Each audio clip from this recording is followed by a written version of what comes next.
Now, due east of the Shogun's castle is a bridge known as Nihonbashi, which can be literally translated as Japan Bridge.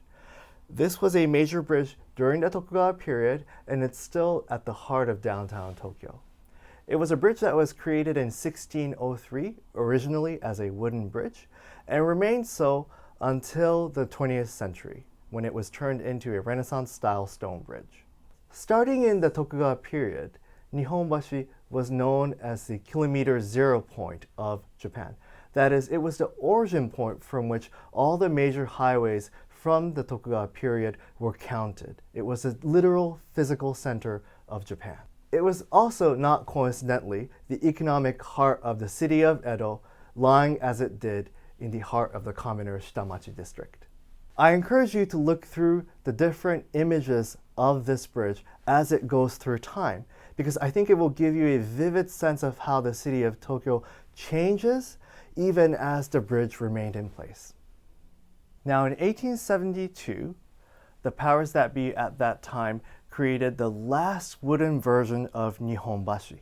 In 1881, Kiyochika produced a print that includes that 1872 wooden bridge. And in it, you can see the city of now Tokyo starting to change. And so, for example, you are immediately greeted by the sights of two gas lights illuminating the bridge.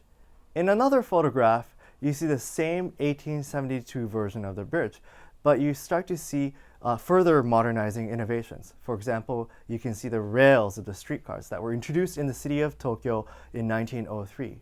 You also see alongside the streets towers and lines of the electric cables that were crisscrossing the city of Tokyo by this time. In 1911, Nihonbashi was transformed into a Renaissance-style stone bridge with double arch that you can still see to this day. So this was a period where Japan had entered the ranks of the Western major powers and was seeing itself in that light. And so this stone bridge was meant to symbolize just how civilized Japan had become, and in many ways Western.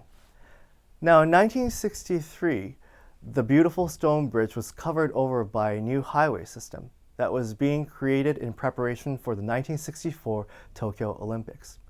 If you go to downtown Tokyo and go to Nihonbashi today, you will see that the bridge is still covered by that highway. But now there are plans underway with the hope of not only beautifying the area and making a greater use of Nihonbashi Bridge, but perhaps even to take away the highway system that runs over it. This stone bridge witnessed Japan's transformation into a major imperial power starting into the Meiji era. It witnessed the devastation of the Great Kanto earthquake. It not only witnessed the devastations of the Second World War, but also saw Japan re-emerging out of the ashes and becoming the second largest economy in the world in the course of the post-war decades. And it still stands to this day, witnessing how Japan will transform into the 21st century.